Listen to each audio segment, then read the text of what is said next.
10,000 years ago, on a dead world at the center of the galaxy, something ancient called out to the stars. The planet had no name that living beings could speak. Those who knew of it simply called it the Throne of Silence. Nothing grew there. Nothing lived there. But something waited there. Something older than the stars themselves. His name was Eos, and he was the last of the Immortals. On this day, 12 ships hung in orbit above the dead world. They carried the rulers and ambassadors of the 12 great empires of the galaxy. The Corvani Empire, the largest and most proud, the Velith Dominion, the Thousand Worlds Collective, and 9 others, each controlling hundreds of star systems, each believing themselves to be the peak of civilization. They had received his call. None dared ignore it. In the great hall, carved from black stone, Eos waited. His form shifted like smoke and starlight. One moment he appeared as a tall figure wrapped in shadow. The next, he was simply light, moving and breathing. His eyes, when they were visible, held the weight of endless time. The representatives gathered before him. They stood proud in their finest clothes, surrounded by guards and advisors. The Corvani High Sovereign of that age, a massive creature covered in golden scales, stepped forward first. "We have answered your call, Immortal," he said. "Speak your purpose." Eos was silent for a long moment. When he spoke, his voice came from everywhere and nowhere. "I have seen something," he said. "A future that concerns all of you." The ambassadors shifted. Eos had not spoken to the mortal races in 3,000 years. For him to call them now meant something important. On the far edge of this galaxy, Eos continued, there is a small blue world.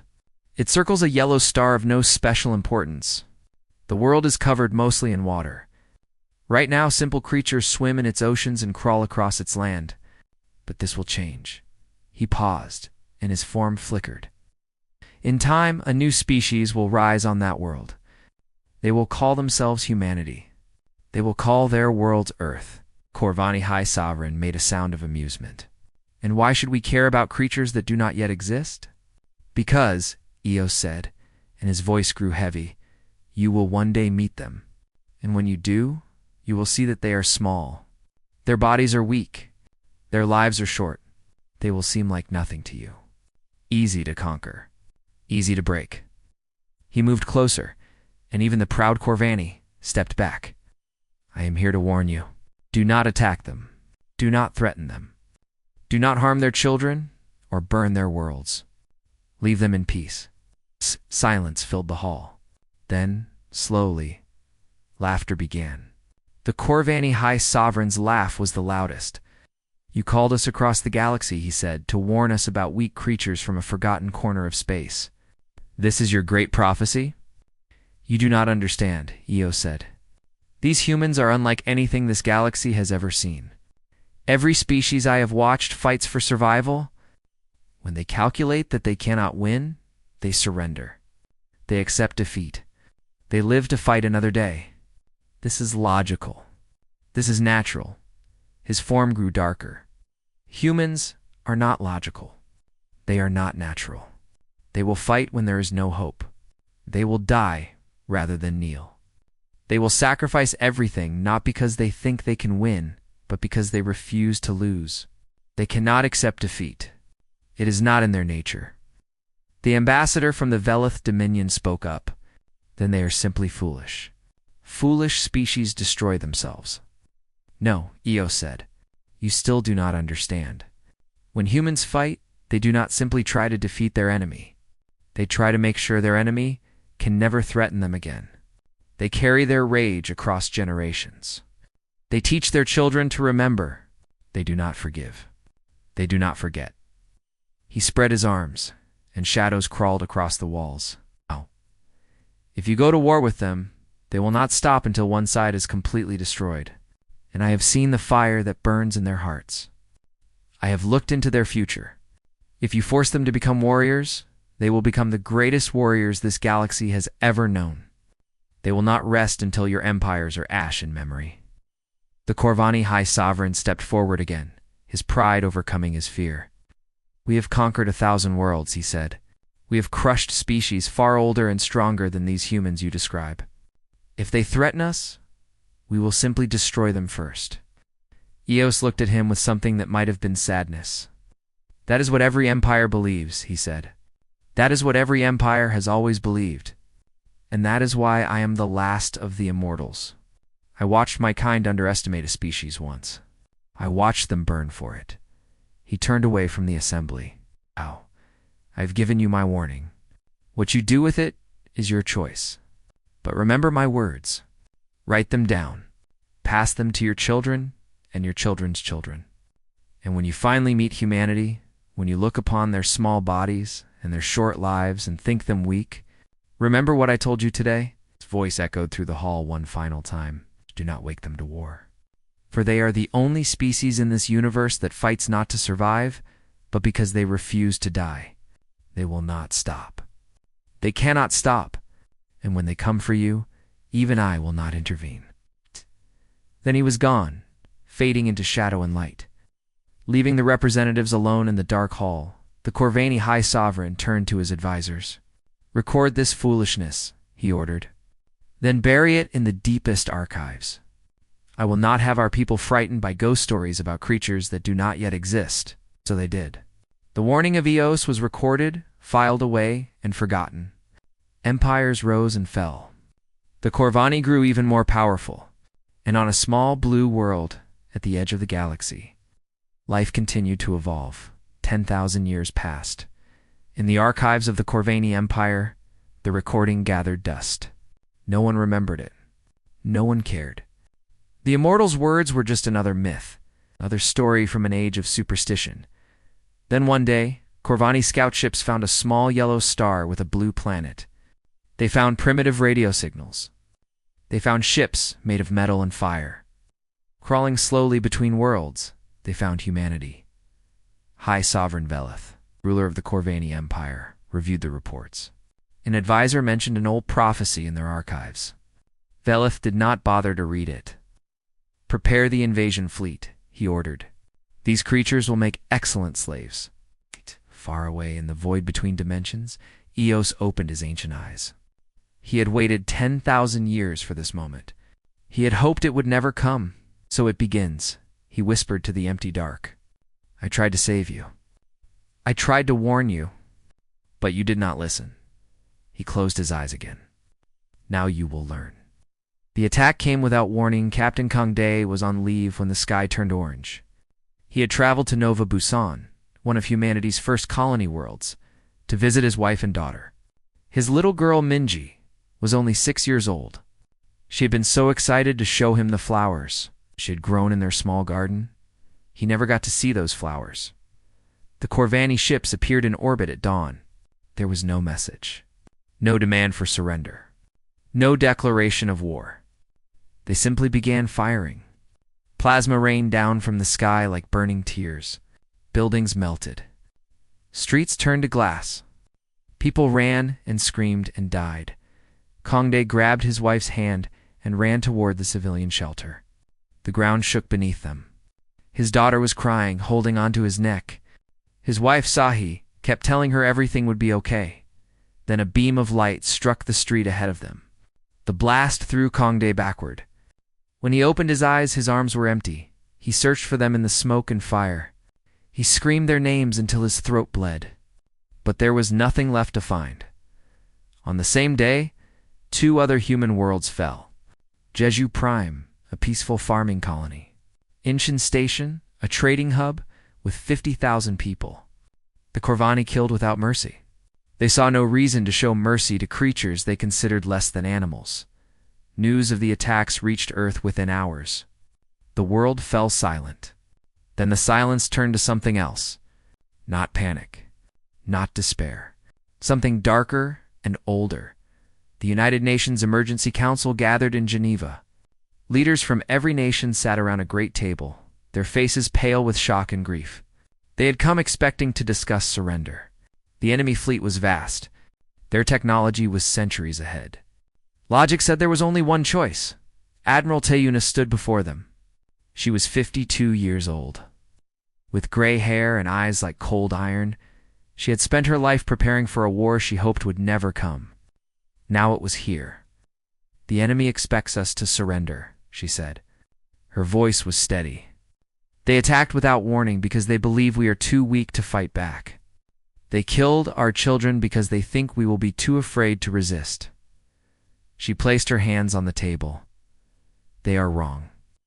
One of the council members spoke up. "Admiral, be reasonable. We cannot fight them.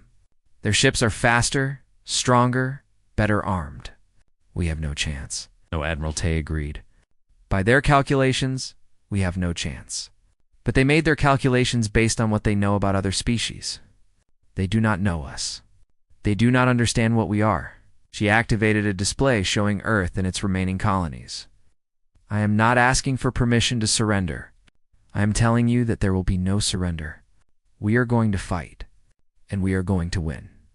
The council erupted in argument. Some called her mad. Others called her a fool. But Admiral Tay simply waited. When they finally fell quiet, she spoke again. 300 years ago, a small nation was invaded by an empire that controlled half the world. They had no army, no weapons, no hope. Logic said they should surrender. Instead, they fought in the snow in the mountains with farming tools and stolen guns. And they won. Do you know why? No one answered. Because they were fighting for their homes, their families, their children. The empire was fighting for power, for pride, for glory. But my ancestors were fighting for everything that mattered. And that made them stronger than any army. She looked around the room. The Corvani have made the same mistake every empire makes. They think numbers and technology decide wars. They are wrong. Wars are decided by will. No species in this galaxy has a will like ours. 3 days later, the Galactic Coalition formed. 4 more empires joined the Corvani. Eager to share in the conquest of Earth, they divided human space among themselves like wolves sharing a carcass. They spoke of how many slaves each empire would take, how many resources they would extract, how quickly the primitive humans would learn their place. They did not notice that Earth had gone quiet. Across the planet, factories that had made cars now made weapons. Shipyards that had built transports now built warships. Scientists worked without sleep, pushing human technology forward by decades in a matter of months. Every man and woman who could fight volunteered. Those who could not fight built, repaired, grew food, cared for the wounded. There was no government order, no forced conscription. Humanity simply looked at the stars, saw the enemy waiting there, and chose to fight. On a research station orbiting Mars, Dr. Han Su made a discovery that changed everything. His team had been searching through captured Corvani data, looking for any weakness they could exploit.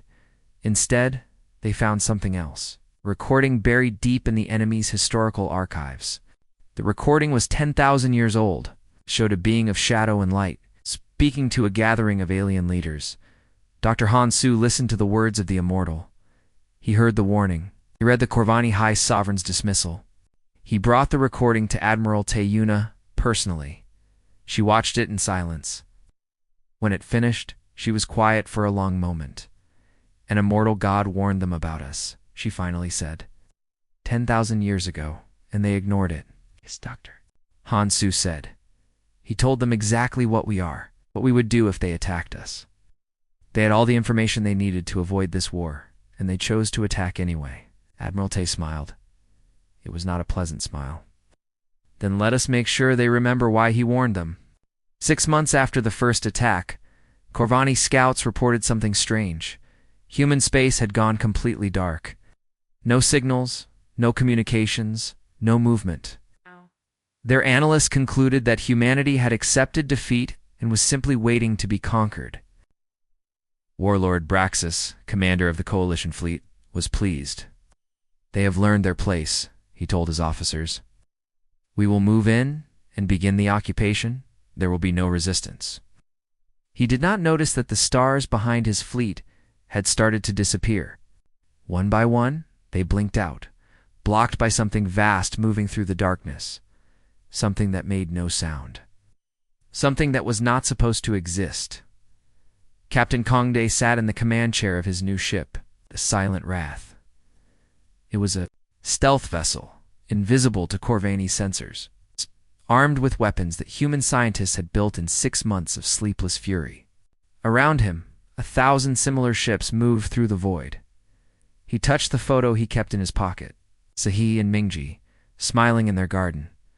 The flowers Mingji had wanted to show him. "This is for you," he whispered. "This is for everyone they took from us." He looked at the enemy fleet ahead, floating fat and confident in the darkness. "They thought we would surrender. They thought we would be afraid. They thought we were weak."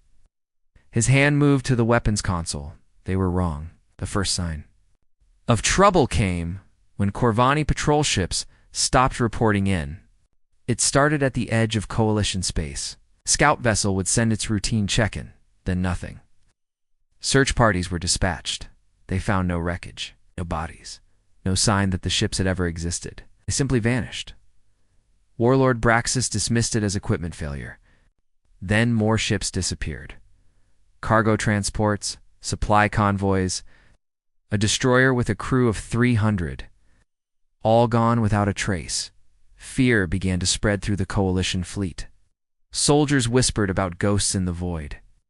Officers demanded answers that no one could give. The humans were supposed to be broken. They were supposed to be waiting for conquest. So what was hunting them in the darkness? On a hidden station deep in an asteroid field, Lieutenant Park Nari listened to the enemy's panicked communications. She was 28 years old, a communications specialist who had lost her brother in the attack on Incheon Station. Now she sat in a room full of equipment, intercepting every signal the Coalition sent. What she heard made her heart cold.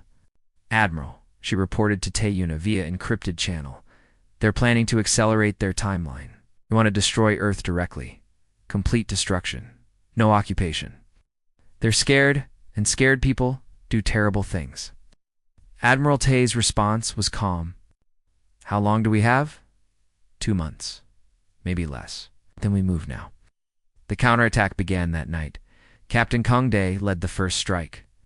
His squadron of stealth ships slipped past Coalition defenses like shadows through water. Their target was a Corvani shipyard, where 12 new capital ships were being built. Ships that would be used to burn Earth. The attack lasted 7 minutes. When it was over, shipyard was a field of burning metal and frozen bodies. Not a single human ship was lost. Not a single enemy survivor was left to report what had happened. Before they left, Kong Dae's soldiers painted a message on the wreckage. 3 words in the Corvani language, so there would be no misunderstanding. "Remember, Nova Busan." More attacks followed. Fuel depots exploded. Communication relays went dark. Supply lines collapsed. The Coalition had never faced an enemy like this. Human ships struck without warning and vanished before anyone could respond. They seemed to be everywhere and nowhere. The Coalition Council gathered in emergency session. For the first time, the great empires showed fear. High Sovereign Velith demanded explanations. How had the humans developed cloaking technology? Where had their fleet come from? Why couldn't they be stopped? An elderly advisor named Thelio stepped forward. He was old enough to remember when the archives were still organized, before generations of neglect had buried the old records. "There is something you should see," he said. "Something from our oldest files?" He played the recording of EOS. The council watched in silence as the Immortal delivered his warning. When it finished, Thelios spoke again. He told us exactly what would happen. He told us not to attack them. He told us they would never stop fighting. We ignored him. Velith's scales flushed dark with rage. "You dare suggest we should have listened to ancient superstition? That we should have feared creatures who still used chemical rockets when we found them? I suggest," Thelios said quietly, "that we should have listened when a being older than our civilization told us to be afraid." Velith drew his weapon and killed Thelios where he stood. "Anyone else who speaks of surrender will join him," he announced. "We will crush these humans. We have the numbers. We have the technology. They cannot defeat us." But even as he spoke, reports were coming in of another attack, and another, and another. On the occupied colony worlds, General Yoon Seok was teaching the Corvani a different lesson. He had been a soldier for 40 years. He knew how empires thought, expected resistance to be organized, predictable, military, They did not expect what humanity actually gave them. Every night, Corvani soldiers died. Not in battle, but in darkness. They were found with their throats cut. They walked into buildings that exploded around them. They drank water that had been poisoned. Their vehicles stopped working. Their communications were jammed. Their officers were assassinated in their sleep. The humans did not fight like soldiers. They fought like something that wanted the Corvani to suffer. One Corvani commander sent a final report before his base was overrun.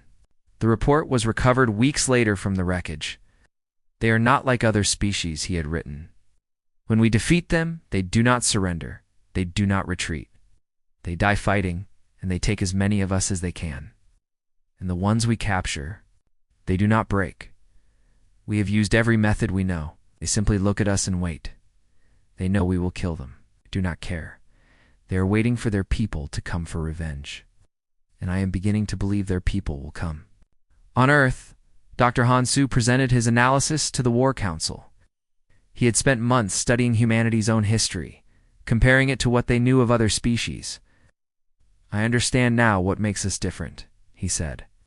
Every other intelligent species in this galaxy evolved as predators. They fought for territory, for food, for survival. When the cost of fighting became too high, they stopped. They surrendered. They lived to fight another day. This is logical. This is efficient. This is how survival works. He paused, looking at the faces around him. But humans did not evolve as predators. We evolved as prey. We were small a. ND weak on a world full of things that wanted to eat us. We survived by refusing to be victims. By fighting back even when we couldn't win. By making the predators pay such a high price that they learned to hunt something else. He pulled up images from human history. Soldiers charging into impossible odds. Civilians standing in front of tanks. People fighting with their bare hands against enemies with swords and guns. That instinct is still inside us. When something threatens us, we do not calculate our chances of victory. We do not weigh costs and benefits. We fight. Because in our deepest hearts, we remember what it was like to be prey, and we will never be prey again. Admiral Teyuna stood and looked out the window at the stars. The coalition thinks they are hunting us, she said. They still do not understand. We are not running from them. We have never been running. She turned to her officers. We have been preparing, and now we are ready to show them what they woke up. 2 days later, the coalition fleet detected something impossible. A massive energy signature, larger than anything they had ever recorded, approaching from human space. Sensors could not identify it. It had been hidden somehow, cloaked in a way that defied their understanding. Then the cloak dropped, and Warlord Braxis saw what was coming for him. A human dreadnought, 10 kilometers long, armed with weapons that his scientists said should not exist. Behind it came hundreds more ships, battleships, carriers, destroyers, a fleet built in secret, born from rage and determination and the human refusal to die quietly. On the hull of the lead ship, painted in letters a kilometer high, was a name. Humanity's answer? Braxis stared at his display. Watching the human fleet spread out like the wings of some enormous bird of prey, for the first time since the war began, he understood what the Immortal had tried to tell his ancestors. All ships, he ordered, and his voice did not shake only through great effort, prepare for battle. But even as his fleet formed up, even as his weapons powered on, he knew the truth. They had thought they were conquering a weak species. They had been wrong. They had woken something that would not stop until one side was destroyed, and looking at the human fleet bearing down on them. Braxis was no longer certain which side that would be. The Battle of Corvin Prime lasted 18 hours. When it began, the Coalition had the largest fleet ever assembled in galactic history. 12,000 warships from 5 different empires, their weapons powered and ready, their crews confident of victory. They outnumbered the human fleet 3-1. By every calculation, they should have won. The calculations were wrong, Admiral Teyuna commanded from the bridge of humanity's answer. She had waited her entire life for this moment. Every order she gave was precise. Every movement of her fleet was calculated. But more than that, she understood something the enemy did not. The coalition fought to protect their power. Their soldiers fought because they were ordered to fight. Their commanders fought for glory and promotion. Her people fought for the dead. For Nova Buzan, for Jeju Prime, for Inchin Station. For every child who had died screaming while the Corvini laughed, that difference mattered.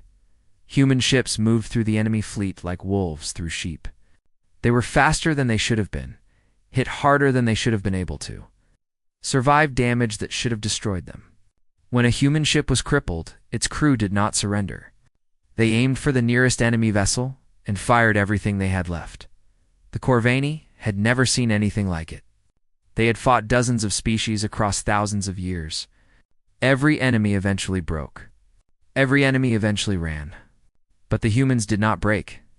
The humans did not run. The humans just kept coming. 6 hours into the battle, Warlord Braxis was dead. His flagship had been rammed by a human destroyer whose weapons had failed. The destroyer's captain had simply pointed her ship at the enemy command deck and accelerated. Her last transmission was 3 words: "For my son." By hour 12, the coalition fleet had lost half its ships. The Allied empires began withdrawing. They sent desperate messages to their governments, claiming they had been forced into the war, that they had never wanted to fight humanity, that they surrendered unconditionally. Admiral Tay read each message. She filed them in a folder marked later. There would be time for the others after the Corvini were dealt with. Hi, Sovereign. Velith watched the battle from his palace on Corvin Prime. He had never expected the humans to reach his homeworld. He had never expected to see enemy ships in his own sky. But there they were, burning through his orbital defenses like they were made of paper. How is this possible? He demanded. They were primitives. They were nothing. His advisors had no answer. They could only watch as their empire crumbled. In the chaos of battle, Captain Kong Day received special orders. There was a target that had to be destroyed, the Coalition's Central Command Station. It coordinated all enemy fleet movements. If it fell, the remaining enemy ships would be blind and scattered. The problem was the station's defenses. It was surrounded by a dozen capital ships and protected by shields that could withstand anything in the human arsenal. Any ship that got close enough to damage it would be destroyed instantly. It was a suicide mission, Kong. Day volunteered immediately. His crew of 30 had been with him since. Nova Busan. They had fought together, bled together, mourned together. When he told them the mission, not one of them hesitated. They had all lost someone. They all understood. The silent wrath moved through the battle like a ghost. Enemy sensors could not find them. Enemy weapons could not hit them. They slipped past destroyer screens and carrier groups, getting closer and closer to the station. When they were finally detected, it was too late for the enemy to stop them. All hands, Kong Day announced. It has been my honor to serve with you. What we do today will be remembered forever. Our families will know we died well. His first officer, a young woman named Eugenia, stood up from her station. Captain, there's a problem. What problem? You're not dying today. Before he could react, 2 crew members grabbed him and forced him into an escape pod. Gina sealed the pod from outside. Talked about this, she said through the intercom. We all agreed. Someone has to survive to tell the story. Someone has to see this through to the end. That's you, Captain. That's always been you. Gina, don't do this. That's an order. Sorry, sir. This is a mutiny. She smiled, and her eyes were wet. Tell them what we did. Tell them we weren't afraid. Tell them we were proud. The escape pod launched. Kong Day screamed and pounded on the viewport as he watched his ship accelerate toward the enemy station. He watched his crew, his friends, his family fly into the heart of the enemy's defenses. The silent wrath hit the station at full speed. The explosion was visible from orbit. When it faded, the station was gone. So was his crew. Kong Day floated in his escape pod, alone in the dark, and wept. With their command station destroyed, the remaining coalition forces fell into chaos. Ships collided with each other. Fleets fired on their own allies. Commanders gave contradictory orders. Within hours, what remained of the greatest fleet in galactic history was scattered and broken. Admiral Teyuna gave the order to advance on Corvin Prime itself in his palace. High Sovereign Velith finally went to the archives. He found the original recording of Eos's warning untouched for 10,000 years. He played it in his empty throne room as human soldiers fought through his city streets. The Immortal's voice echoed off the walls. They will not stop. They cannot stop. And when they come for you, even I will not intervene. Velith understood now, too late. This was not a war. This was a reckoning. This was 10,000 years of ignored wisdom coming home to roost. General Yoon Seok accepted the surrender personally. He had led the ground assault on Corvin Prime, fighting through the Capitol building by building. His soldiers had taken no pleasure in the killing. They were simply doing what had to be done. When he entered the throne room, Velith was waiting. The High Sovereign had removed his ceremonial armor. He looked old, tired, defeated. "What are your terms?" Velith asked. General Yoon pulled out a single document. He had written it himself. Unconditional surrender, he read. Complete disarmament of all Corvani military forces. The disbanding of the Corvani Empire as a political entity. War crimes trials for all individuals who ordered or participated in attacks on human civilian populations. Looked up at Velith. Your empire is finished. Your military is finished. You personally will stand trial for the deaths of 2 million human civilians. Do you understand? Velith's scales had turned gray with despair. And if I refuse, then we continue until there is no one left to refuse. The High Sovereign looked at the human standing before him, small, soft, short-lived. Everything his people had believed made a species weak. And yet here this creature stood, in the heart of Corvani power, dictating terms to the ruler of 1,000 worlds. I accept, Velith said quietly. On every coalition frequency, Lieutenant Parknari began a broadcast. It was not a victory speech. It was not a demand for surrender. It was a list of names. Every human who had died in the attacks. Every child on Nova Busan. Every worker on Incheon Station. Every farmer on Jeju Prime. Name after name after name, read in a calm, steady voice. The broadcast ran for 47 hours without repeating a single name. Across the galaxy, species who had stayed neutral watched in stunned silence. They had seen empires rise and fall. They had seen wars and conquests and extinctions, but they had never seen anything like this. A primitive species, attacked without warning, had risen from near destruction to crush the greatest military alliance in galactic history, not through luck. Not through superior numbers. Through sheer, unstoppable will, one neutral ambassador, watching the broadcast of names, whispered what everyone was thinking. The Immortal warned them. He told them exactly what would happen, and they did not listen. He shook his head slowly. You must make sure we never make the same mistake. 5 years after the war ended, the galaxy was a different place. The Corvane Empire no longer existed. Its territory had been divided into dozens of smaller states, none strong enough to threaten anyone. The other coalition members had paid heavy prices in territory and resources. Their militaries were shadows of what they had been, and humanity had become something new. They had not conquered a single world beyond their original colonies. They had not demanded territory or tribute. They had simply made it clear through action rather than words. What happened to those who harmed their people? That was enough. Every species in the galaxy now knew the story.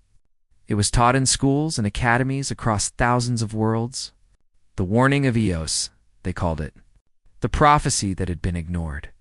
The price that had been paid. No one would make the same mistake again. Admiral, retired from service on a quiet spring morning. She had led humanity through its darkest hour and brought them to victory. Now she wanted only peace. Her final address was broadcast across human space and beyond. She stood in a simple uniform, her gray hair now fully white, her iron eyes softened by years and grief. We did not want this war, she said. We did not start this war. We were living our lives, raising our children, building our future. We had no quarrel with any species in this galaxy. We wanted only to be left alone. She paused, and her voice grew harder. But they would not leave us alone. They came to our worlds and murdered our children. They burned our cities and laughed at our screams. They thought we were weak. They thought we would kneel. Her hands closed into fists. We did not kneel. We stood up. We fought back. And we taught them a lesson that the galaxy will never forget. She looked directly into the camera. Let this be known to every species on every world for all time to come. We do not seek war. We do not seek conquest. We want only to live in peace with our neighbors. But if anyone attacks us again, if anyone threatens our children again, they will learn what we learned, that humanity does not surrender. Humanity does not forgive. Humanity does not forget. Her voice softened slightly. We finished this war. Let that be the lesson history remembers. Captain Kongde returned to Nova Busan. The colony had been rebuilt over the years. New buildings stood where the old ones had burned. Gardens grew where plasma fire had scorched the earth. Children played in streets that had once been filled with screaming and death. He visited the memorial every day. A wall of black stone stretched across a hillside, covered with names. Somewhere on that wall were 2 names that he would carry in his heart until his last breath. One day he brought a small tree. A cherry blossom sapling grown from seeds he had carried from Earth. He planted it in front of the memorial. In the soft earth that covered what had once been his family's home, I kept my promise, he said to the names on the wall. They will never hurt anyone again. The galaxy knows what we are now. Our children will be safe. He touched the stone where Sahi and Minji's names were carved. I miss you. Every day. I will miss you until the day I die. But I want you to know that it meant something. What we did, what we sacrificed, it meant something. There will never be another Nova Busan. Not for us. Not for anyone. He stayed there until sunset, watching the cherry blossoms bloom. Dr. Hansu published his research on Eos's prophecy.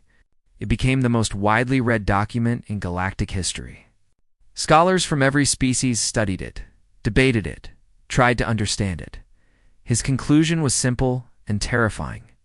The Immortal did not warn the galaxy because he cared about humanity, he wrote. He warned them because he knew what humanity would become if pushed to war. He was not trying to protect us. He was trying to protect everyone else from us. He went further. Every species evolves certain traits for survival: speed, strength, intelligence. Humans evolve something different. We evolved the refusal to accept defeat. It is written into our very nature. When we are threatened, something wakes up inside us. Something ancient. Something that will not stop, cannot stop, until the threat is ended forever. His final paragraph became the most quoted text in the galaxy. The Immortal called us the only species that fights not to survive, but because we refuse to die. He was right, and now the galaxy understands what that means. We are not the biggest. We are not the strongest. We are not the oldest. But we are the most dangerous thing in this universe. Because when you hurt us, we will make you pay. And we will never, ever stop. In the void between dimensions, 2 younger cosmic entities approached EOS. They had watched the war unfold. They had seen the Corvani Empire burn. They had questions. Why did you not intervene? One asked, you could have stopped the killing. You could have saved millions of lives. Eos was silent for a long moment. When he spoke, his voice was heavy with ancient sorrow. Because humanity needed to show the galaxy who they are. Not what I said they were, but what they proved themselves to be. Words are easily forgotten. Actions are remembered forever. But so many died, the other entity said. On both sides? Yes, Os agreed. And that is the tragedy. I gave them the warning. I told them exactly what would happen. They chose not to listen. That choice was theirs to make, and the consequences were theirs to bear. He turned his attention to the small blue world spinning around its yellow star. The universe is vast and full of predators, species that conquer and enslave and destroy. For 10,000 years, humanity grew and developed in peace, protected by distance and luck. That protection could not last forever. Sooner or later, something would have found them. Something would have threatened them. His form flickered with something that might have been satisfaction, and nothing ever will. Fear is the greatest shield in the universe, and humanity has forged an eternal one. Every species in this galaxy knows what happens when you threaten that small blue world. They know because they watched the Corvani learn. They will not forget. They will not risk the same fate. He closed his ancient eyes. The price was high. But humanity is safe now. Truly safe. And that is what I wanted from the beginning. The other entities considered this.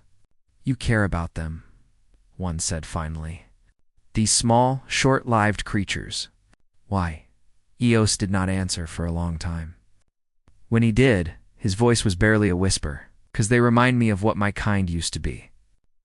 Before we became immortal, before we forgot what it meant to fight for something that mattered, before we lost the fire that made us great, he looked at Earth again, at the tiny lights of human cities glowing in the darkness. They have that fire, that beautiful, terrible fire, and I hope they never lose it. 20 years after the war, General Yoon Seok spoke at a memorial ceremony on Earth. He was old now, his hair white, his body bent by time. But his voice was still strong. After his speech, a young girl approached him. She could not have been more than 8 years old. Were we the monsters? She asked. In the war, people say we did terrible things. They say we scared everyone. Does that make us monsters? Yoon Seok looked at her for a long moment. Then he knelt down slowly until he could meet her eyes. No, he said gently. We were not monsters. Monsters attack the weak. Monsters hurt people for pleasure. Monsters have no reason for what they do except cruelty. He put his hand on her shoulder. We did not attack the weak. We defended them. We defended our families, our homes, our children. We did terrible things, yes. We had to do terrible things, but we did them so that little girls like you could grow up safe. We did them so that no one would ever hurt our people again. He stood up and looked at the stars. Somewhere out there, thousands of species were going about their lives, building, creating, dreaming. And none of them would ever threaten Earth. None of them would ever risk waking that terrible fire again. We are not monsters, he said. We are the reason monsters learn to fear the dark. The little girl thought about this. Then she nodded and took his hand. Together, they walked away from the memorial, toward the city lights, toward the future that so many had died to protect. Above them, the stars shone peacefully and far away in the void between dimensions. Eos watched and smiled. The warning had been given. The lesson had been learned. The galaxy was at peace, and humanity, its small and fragile and utterly unstoppable species, was finally safe forever.